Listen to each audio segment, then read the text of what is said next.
Hello everyone, কেমন আছে সবাই? চলে আসলাম আবারও একটা খাওয়া দাওয়ার ভিডিও নিয়ে। আজকে রাতের খাবারটা ছিল সিম্পল কিন্তু স্বাদের ছিল অতুলনীয়, জাস্ট অসাধারণ। এই তো ফার্স্টে নিয়েছিলাম ফুলকপি, আলু, গাজর দিয়ে একটা ভাজা। তারপরে ছিল আলু, বেগুন, টমেটো, ফুলকপি, মানে শীতকালীন সবজিগুলো যা যা হয় তাই আর কি।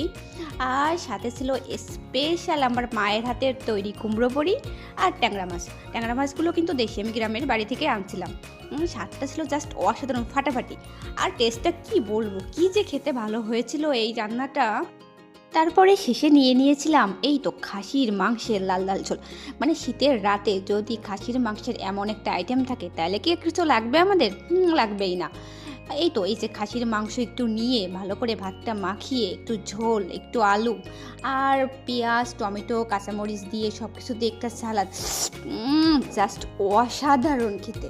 কি যে ভালো লাগছিল খেতে, মানে আমার জিভে জল চলে আসছে, কথা বলতে পারছি না।